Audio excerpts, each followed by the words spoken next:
ድርሳነ ገብርኤል ዘሚያዝያ። አብ ቢወልድ ቢያሰርጽ እንጂ የማይወለድ የማይሰርጽ መሆኑን አውቀን ወልድም ቢወለድ እንጂ የማይወልድ የማያሰርጽ መሆኑን ተረድተን መንፈስ ቅዱስም ቢሰርጽ እንጂ የማይወልድ የማይወለድ የማያሰርጽ መሆኑን ተገንዝበን የጌቶች ጌታ የነገስታት ንጉስ መላእክት የሚያመሰግኑት ስልጣናት ሁሉ የሚገዙለት የቅዱሳንን አማላጅነት ተቀብሎ የልመናቸውን ዋጋ የሚሰጥ አንድ አምላክ በሆነ በአብ በወልድ በመንፈስ ቅዱስ ስም በማመን በሚያዝያ 19 ቀን የሚጸለይ የሚነበብ በእግዚአብሔር ፊት የሚቆም የቅዱስ ገብርኤል ድርሳን ይህ ነው። የረድኤቱ ኃይል ከመላው ሕዝበ ክርስቲያን ጋር ይኖር ለዘላለሙ አሜን። ስለ ወገኖቼ ኃጢአት ጀርባዬን ለግርፋት ፊቴን ለጽፋት ሰጠው ተብሎ በነቢዩ ኢሳይያስ እንደተነገረ ጌታችን ኢየሱስ ክርስቶስ እኛን ስለማዳን እንደ ሌባ ተይዞ እጁን የኋሊት ታስሮ በተቋጠረ ገመድ ጀርባውን ተገርፎ ፊቱን ተጸፍቶ የመስቀሉ መከራ ከተቀበለ በኋላ ዳግመኛም የእስራኤል መሪ ሙሴ ሕይወታችሁን በእንጨት ላይ ተሰቅላ ታዩታላችሁ ብሎ ለእስራኤል እንደነገራቸው የሾህ አክሊል ተቀዳጅቶ በበትር ራሱን ተቀጥቅጦ እንዲሁም ነቢዩ ዳዊት እጅና እግሬን ቸነከሩኝ፣ በምግቤ ላይ ሐሞት ቀላቀሉበት፣ ለጥሜም መራራ ጠጡኝ ብሎ እንደተናገረ እጅ እግሩን ተቸንክሮ ሐሞቱን ጠጥቶ ጸዋትወ መከራ ሁሉ ፈጽሞ በመስቀል ላይ ተሰቅሎ ነፍሱን ለሞት አሳልፎ ሰጠ። ጫፎቹ በአራት ማዕዘን በተያዘ መጋረጃ ላይ ስዕለ አራዊትን ስሎ ህርድ ወብላ እረድና ብላ ተብሎ የተፈቀደለት ሐዋርያ በስጋ ሞተ፣ በመለኮት ግን ሕያው ነው ብሎ እንደተናገረ በመለኮቱ ሞት የሌለበት ኃጢአትን በሞቱ ያጠፋት ዘንድ በስጋ ሞተ። ዳግመኛም የአሕዛብ ብርሃን የሆነ እስራኤላዊ ሐዋርያ እርሱ የሁሉ ጌታ ሲሆን ልዑል ባህሪውን ዝቅ አድርጎ እስከ ሞት ደረሰ ብሎ ተናገረ። ወደ ቀደመ ነገራችን እንመለስና ጌታችን በምስጢር ተስፋ የሚያደርግ የአርማትያሱ ዮሴፍ የሚባል ሰው ወደ ጲላጦስ በድፍረት ገብቶ የኢየሱስን ስጋ ላውርድና ልቅበረው ሲል ጥያቄ አቀረበ። እንዲሁም ቀድሞ ሌሊት ወደ ኢየሱስ እየሄደ ትምህርት የሚቀስም ኒቆዲሞስ የሚባል የአይሁዶች አለቃ መጥቶ ከተቸነከሩ እጆቹና እግሮቹ ትኩስ ደም እየተንጠባጠበ ሁለቱ በመተባበር ከመስቀል ላይ አውርደው በንጹህ በፍታ ገንዘው በአዲስ መቃብር ቀበሩት። በዚያም 3 መዓልት 3 ሌሊት ቆየ። ከዚህ በኋላ ይህን ቤተ መቅደስ አፍርሶትና በ3 ቀን አድሰዋለሁ እሰራዋለሁ ሲል ለአይሁድ እንደነገራቸው በመለኮቱ ኃይል በ3ኛው ቀን ተነሳ። መቅደስ የተባለውም ሰውነቱ ነበር። ከሳምንቱም በመጀመሪያዊቱ ቀን እሁድ ማለዳ አምላክን የወለደች ንጽሕት እመቤታችን የመግደላዊቱ ማርያምና ሌሎችም ሴቶች መቃብሩን ሊመለከቱ ስጋውንም ሽቱ ሊቀቡ መጡ። ያን ጊዜም ብርሃናዊው ሊቀ መላእክት ቅዱስ ገብርኤል እንደ በረድ ነጭ የሆነ ልብስ ለብሶ በመቃብሩ አፍ ላይ ተቀምጦ ታያቸው። እነርሱም ባዩት ጊዜ እጅግ ፈሩ። የመቃብሩ ጠባቂዎችም በወንጌል እንደተናገረው ከግርማው የተነሳ እንደ በድን ሆኑ። እነሆ በዚያን ጊዜ የእግዚአብሔር መልአክ ከሰማይ ወርዶ ያችን ድንጋይ ገለባብጦ በላዩዋ ላይ ተቀምጦ ነበርና ከባድ መናወጥ ሆነ። ሴቶቹን ግን እናንተ ሳይዟችሁ አትፍሩ፣ የተሰቀለውን ኢየሱስን እንደምትሹ አውቃለሁና አላቸው። ቀጥሎም እርሱ ከዚህ የለም ተነስቷል፣ መነሳቱንም ለደቀ መዛሙርቱ ሄዳችሁ ንገሩ ብሎ አዘዛቸው። ይህንንም ቃል በሰሙ ጊዜ በፍጹም ደስታ በፍጥነት ሄደው ለደቀ መዛሙርቱ ነገሯቸው። ዳግመኛም ጌታችን ከሙታን ተለይቶ ከተነሳ ከ40 ቀን በኋላ ወደ ሰማይ በሚያርግበት ጊዜ ቅዱስ ገብርኤል እናንተ መኳንንቶች በሮችን ክፈቱ፣ ልዩ ልዩ የሆኑ ደጃፎችም ሁሉ ይከፈቱና የክብር ባለቤት ይግባ በማለት በታላቅ ቃል አሰምቶ ተናገረ። እነርሱም የክብር ንጉሥ ማን ነው ባሉት ጊዜ መልአከ ምስጢር ቅዱስ ገብርኤልም የሰውን ሥጋ በመልበስ የሞትን ስልጣን ሽሮ በሲኦል ያሉትን ነፍሳት ሁሉ ማርኮ ወደ ቀደመ መኖሪያው ወደ ሰማይ የወጣ ኃያል እግዚአብሔር የክብር ንጉሥ እርሱ ነው አላቸው። ይህንንም በሰሙ ጊዜ ደስታቸውን በእልልታና በምስጋና ገለጡ። ነጋሪት እየጎሰሙ እምቢልታ እየነፉ ተቀበሉት። በባህሪው የማይታይ በሥጋ የተገለጸ እርሱን በግልጥ አይተው ከደም ግባቱ የተነሳ አደነቁ።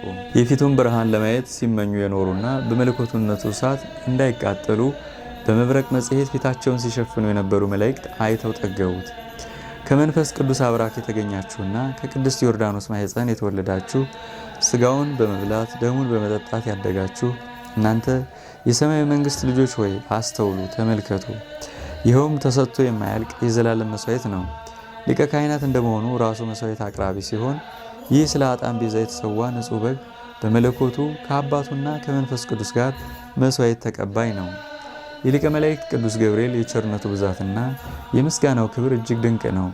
የጌታን ወደ ምድር የመምጣት ዜና በምድር ለሚኖሩ ሰዎች አስቀድሞ የምስራች እንደነገራቸውና በኋላም የአምላክን ወደ ሰማይ የማረጉን ዜና በሰማይ ለሚኖሩ መላእክት የምስራች ነገራቸው እርሱ ነውና። ስለሆነም በእርሱ ስም ለችግረኞች ወንድሞቻችን በመራራት መጽዋዕትን እያደረግን በፍጹም ልቦናችን እንውደደው እናክብረው። ድሃውን ጦም አዳሪውን የሚጎበኝ የተመሰገነ ነው፣ እግዚአብሔር ከክፉ ቀን ያድነዋል ሲል ዳዊት እንደተናገረ ባለጸጋም ቢሆን ድሃም ቢሆን ሁሉም በችሎታው መጠን ባደረገው በጎ ሥራ በመጨረሻው የፍርድ ቀን ምሕረት ትጠብቀዋለችና። ጌታችንም በወንጌል የሚሰጡ የሚራሩ የተመሰገኑ ናቸው ለእነርሱም ይራሩላቸዋልና ሲል ተናግሯል። በግብረ ሐዋርያም ከሚቀበል ይልቅ የሚሰጥ የተመሰገነ ነው ተብሎ ተጽፏል። የምስጢረ ሥጋዌ መልእክተኛ ይሆን ዘንድ እግዚአብሔር የወደደውና የመረጠው በዚህ በመላእክት አለቃ ቅዱስ ገብርኤል ልመና እነዚህ ከላይ የተጠቀሱትን የምስጋና በረከት ለማግኘት ያብቃል። ጸሎቱ በረከቱ ከመላው ሕዝበ ክርስቲያን ጋር ይሁን ለዘላለሙ አሜን። አንድ አምላክ በሆነ በአብ በወልድ በመንፈስ ቅዱስ ስም በማመን የተጻፈ የቀደሙ የመላእክት አርባብ አለቃ የሆነ የቅዱስ ገብርኤል ድርሳን ይህ ነው። የምስራች መልእክቱን ለማድረስ በገሊላ ወዳለች ርግብ የተላከ የማይጠልቅ የማያልፍ የአርያም ፀሐይ መንገድ ጠራጊ የብርሃን ኮከብ የሆነ የዚህን የመላእክት የታምራቱን ብዛት እናገር ዘንድ በመጠበብና በመመራመር ለመጻፍ ጀምራለሁ። በአንደበቴ እናገራለሁ፣ በህሊናዬ እመራመራለሁ። በእኔና በዚችም ምህዋር ቤተ መቅደስ ላይ በሚሰሙትም ሕዝብ ሁሉ ላይ የታምራቱ ኃይል ይንጸባረቃል። የቸርነቱ ብዛት በመላው ሕዝበ ክርስቲያን ላይ እጥፍ ድርብ ሆኖ ይደር ለዘላለሙ አሜን። ከዕለታት በአንድ ቀን አብራሲትና ልጁ በጎዳና ሲገሰግሱ የእግዚአብሔር መልአክ ቅዱስ ገብርኤል ተገልጾ በፍዮም ትኖሩ ዘንድ ከዚህ ተነስታችሁ ወደ ምድረ ግብጽ ሂዱ ብሎ ነገራቸው። እነርሱም ፈጥነው ተነስተው ሊቀ መላእክት ቅዱስ ገብርኤል ፍዩም እስኪደርሱ ድረስ መንገዱን እየመራቸው ምግባቸውን እየመገባቸው አደረሳቸውና በዚያ የሚኖሩበትን ቦታ እስራኤል ከተባለ ከያዕቆብ አውራጃ አሳያቸው። በዚያም የሚኖሩበትን ቤት ሰርተው ተቀምጠው ሳለ ለማንኛውም ሕመም መድኃኒት የሚሆን ጥበብ ያውቁ ነበርና ከሀገሩ ሰዎች ብዙዎቹ ወደ እነርሱ ዘንድ መሰብሰብ ጀመሩ። የመድኃኒት አዋቂነታቸው ዝና በገጠርም በከተማም ተሰምቶ ነበርና ወደ እነርሱ የሚመጡት ሰዎች ሁሉ ከወዴት መጥታችኋል እያሉ በሚጠይቋቸው ጊዜ እኛስ የቆሬ ልጆች ነን እያሉ ይመልሱላቸው ነበር። በዚህ ጊዜ በዚያው ሀገር ደብረ ኔቅሎን በተባለው ቦታ 1 ዓመት ከ5 ወር ከተቀመጡ በኋላ በዚያው ወራት ባለመድኃኒቱ አባታቸው አብራሲት ሞተ። ባለመድኃኒቱ አብራሲት ግን ከዚህ ዓለም በሞት ከመለየቱ በፊት 3 ልጆቹን ጠርቶ ይህን ሕፃን ልጅ ጠብቁት አደራ፣ ስለ እርሱ ብዙ ክብር ይሰጣችኋልና ብሎ የኑዛዜ ቃሉን ከሰጠ በኋላ ሕይወቱ አለፈች። ልጆቹም በሚገባ ገንዘው ከአባታቸው ወዳጆች ጋር አልቅሰው የቀብሩን ሥርዓት አስፈጸሙለት። ብዙውን ጊዜ መላእክትን በየስማቸው እየጠሩ ቃል ኪዳን ያስገቧቸው ስለነበር እነርሱም ወደ እነርሱ እየመጡ ፍላጎታቸውን ያሟሉላቸው ነበር። ከዕለታት በአንደኛው ቀንም እንደተለመደው በአዳራሹ በስተምዕራብ በኩል በመድኃኒት ቅመማ ላይ ሳሉ ሊቃነ መላእክት ቅዱስ ሚካኤልና ቅዱስ ገብርኤል የተመረጠች ቅድስት ከሆነች አምላክን ከወለደች ከእመቤታችን ከቅድስት ድንግል ማርያም ጋር ድንገት ደርሰው ከዚህ ምን እየሰራችሁ ትኖራላችሁ አለቻቸው። እነርሱም በልዩ አስተሳሰብ አምላክን የወለድሽ እመቤታችን ሆይ ብዙ ሀብት ወርቅም ብርም የከበረ ዕንቁም አለን፣ ነገር ግን ወራሽ ስለሌለን ጥቂት ወተት ሰጥተሽን ብንጠጣ ከዘላለም ሞት እንደምንድን ተስፋ እናደርጋለን ሲሉ መለሱላት። ድንግልም ይህን በሰማች ጊዜ የመላእክት አለቃ ቅዱስ ገብርኤልን ጠቀሰችውና ይህን የተንኮልና የክፋት እንዲሁም የመሰሪነት ስራቸውን እንዲተዉ ይገስጻቸው ዘንድ አዘዘችው። ጎልማሳው አውርም ይህን በወንድሞቹና በራሱ ላይ የታዘዘውን ቁጣ በተመለከተ ጊዜ ስህተቱንና ጥፋቱን አውቆ አቤቱ ሁሉን የምታማልድ ቅዱስ ገብርኤል ሆይ ስለ አእምሮአችን ጉድለት ስለ በደላችን ብዛት እንዳይፈረድብን እለምንሃለሁ በማለት ከእግሩ ስር ወድቆ ተማጸነ። ዳግመኛ የመላእክት አለቃ ቅዱስ ገብርኤል ሆይ እነሆ ዛሬ እኛን ለማዳን እግዚአብሔር ወደዚህ ዓለም እንደመጣ ተረድተናልና ይቅር በለን እያለ ለመነ። የመላእክት አለቃ ቅዱስ ገብርኤል ሆይ ይኸውም የሕያው እግዚአብሔር ልጅ እንደሆነ ዛሬ እናምናለን። የመላእክት አለቃ ቅዱስ ገብርኤል ሆይ ዛሬ ከኃጢአታችን ታድነን ዘንድ እንለምንሃለን። የመላእክት አለቃ ቅዱስ ገብርኤል ሆይ ከሰይጣን አገዛዝ ዛሬ ነፃ አውጣን። የመላእክት አለቃ ቅዱስ ገብርኤል ሆይ ከጠላታችን ከሰይጣን አገልጋይነት ዛሬ ተላቀናል። የመላእክት አለቃ ቅዱስ ገብርኤል ሆይ ከሞተ ኃጢአት ዛሬ አድነን። የመላእክት አለቃ ቅዱስ ገብርኤል ሆይ ከዚህ ዓለም ነውረ ኃጢአትና ርኩሰት ነፃ አድርገን። የመላእክት አለቃ ቅዱስ ገብርኤል ሆይ አምንብሃለሁ፣ ስለሆነም እነሆ የጌታ የታማኝ ባሪያው እሆናለሁ። ከልጅነቴ ጀምሮ እስከ ዛሬ ድረስ ስትጠብቀኝ ኖረሃልና በዚህች ዕለት እንዳትቀስፈኝ እማልድሃለሁ። የመላእክት አለቃ ቅዱስ ገብርኤል ሆይ የንጉሥ ወታደር በጌታው ፊት የውሻ ገዳይ ይጥል ዘንድ አይገባውም።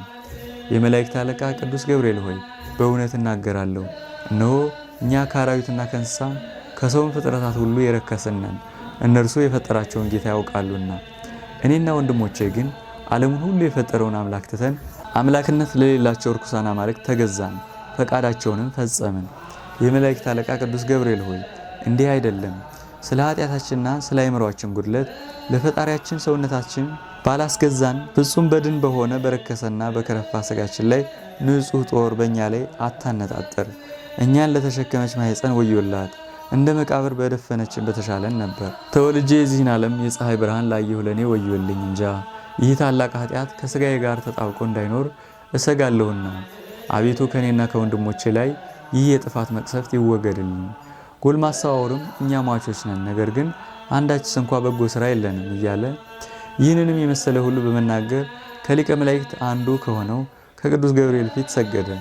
ከዚህም በኋላ ቅድስትና ድንግል የሆነች የሁላችን እመቤት የአምላክ እናት ድንግል ማርያም በመራራት ፍጹም ይቅርታን ያደርግላቸው ዘንድ የመላእክት አለቃ ቅዱስ ገብርኤልን አዘዘችው። ከዚህም በኋላ አስነሳቸውና ፍርሃትና ጭንቅን አስወገደላቸው። በዚያን ጊዜ አውርና ወንድሞቹ የመላእክት አለቃ ቅዱስ ገብርኤል ሆይ በአምላካችን በእግዚአብሔር ዘንድ ምሕረትን ካገኘንስ እስከ ዕለተ ሞታችን ድረስ አገልጋይ ለመሆን ዝግጁ ነን አሉ።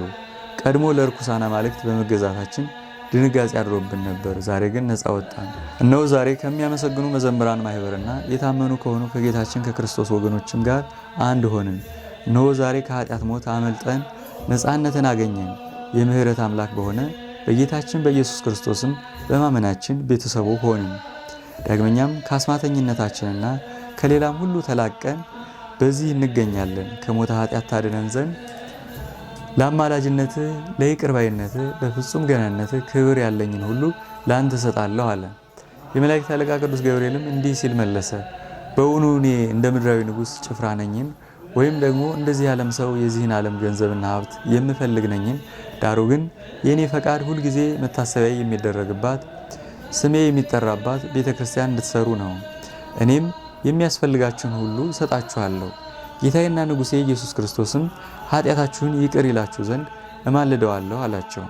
እነርሱም ጌታችን ሆይ ያዘዝከንን ሁሉ ፈጥነን እናደርጋለን አሉት። ከዚህ በኋላ ከእነርሱ ተሰውሮ ወደ ሰማይ ወጣ። ጸሎትና በረከቱ ከመላው ሕዝበ ክርስቲያን ጋር ለዘላለም ይኑር አሜን። ልመናው አማላጅነቱ ከመላው ሕዝበ ክርስቲያን ጋር ይሁንና የመላእክት አለቃ ቅዱስ ገብርኤል ያደረገው ተአምር ይህ ነው።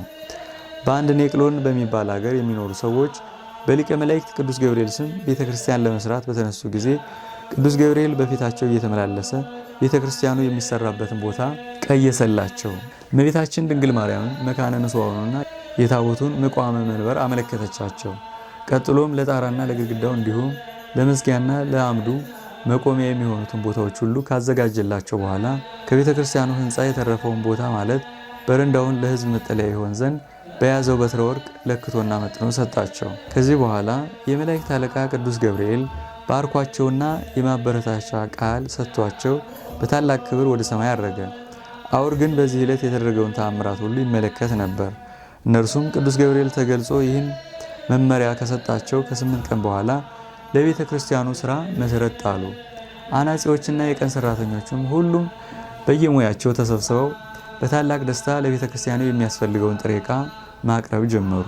በፍዩም ሀገር የሚኖሩ ታላላቅ ሰዎችም የሊቀ መላእክት የቅዱስ ገብርኤልን ቤተ ክርስቲያን ሥራ መጀመሩን በሰሙ ጊዜ እንደ ችሎታቸው መጠን እርዳታ አደረጉ፣ ብፅዓት ነበረባቸውና። ለዚህ ለመላእክት አለቃ ለቅዱስ ገብርኤል ቤተ ክርስቲያን ሥራ ሰዎቹ በበጎ ፈቃድ እንደሚታዘዙ ሁሉ የዚያ የመሰሪ የአብራሲት ልጅ አውርም በሥራቸው ሁሉ ተባባሪያቸው ሆነ። በረከቱ መላውን ሕዝበ ክርስቲያን ይጠብቅ ለዘላለሙ አሜን። ጸሎትና በረከቱ ከሁሉም ሕዝበ ክርስቲያን ጋር ለዘላለሙ ይሁንና ብሶይንና ወንድሙ ጴጥሮስን እንደረዳቸው የሚናገር የቅዱስ ገብርኤል ተአምር ይህ ነው። ሰማዕት ብሶይና ወንድሙ ጴጥሮስ ምስጋና ገንዘቡ በሆነ ስለ ጌታችን ኢየሱስ ክርስቶስ ስም በጽኑ መከራ ውስጥ ሳሉ የእግዚአብሔር መልአክ ተገልጾላቸው መታሰቢያችሁ እስከ ዘላለሙ ሲነገር ወይም ሲደረግ የሚኖር መሆኑን እነግራችሁ ዘንድ ከእግዚአብሔር የተላኩ እኔ መልአከ ብስራት ገብርኤል ነኝ አላቸው። ቀጥሎም ወዳጅ ብሶይ አንተን ጽኑ ተጋድሎ ይጠብቀሃል ብሎ ነግሮት ከእርሱ ተሰወረ። ከዚህ በኋላ በእንጨት ላይ እንዲሰቅሉትና መከራ እንዲያጸኑበት አገረ ገዡ ጭፍሮቹን ባዘዘ ጊዜ ሊቀ መላእክት ቅዱስ ገብርኤል ወረደና ሰማዕቱ የተሰቀለበትን ምሰሶ ሰባበረው። ዳግመኛም በግንድ ምሰሶ ላይ እንዲሰቅሉትና እንዲያሰቃዩት መኮንኑ አዞ በስቃይ ላይ ሳለ ለሁለተኛ ጊዜ ቅዱስ ገብርኤል ተገልጾ እግዚአብሔር የመረጠህ ብሶይ ሆይ ሩጫህን እስክትጨርስ ከአንተ ጋር ነኝና አትፍራ በማለት አጽናናው። ይህ ሰማዕት በመንግሥተ ሰማያት የሰማዕትነትን አክሊል እስኪቀዳጅ ድረስ 7 ጊዜ በመገለጽ እያጽናናውና እያበረታታው ቆየ። አማላጅነቱ ለመላው ሕዝበ ክርስቲያን ይደረግ እስከ ዘላለሙ አሜን። አላዊ መኮንን ባዘዘ ጊዜ እንዲሰቀል ሰማዕት ብሶይን የሰማዕትነት አክሊል እስኪቀበል ገብርኤል ሆይ ተገልጠህ በመታየት በገቢረ ተአምር ወኃይል እንዳጽናናኸውና እንዳረጋጋኸው ምንም ሳታጓደል እኔንም አጽናኝ ርስቴ መቃብርን ከማሰብ እንዳላወላወል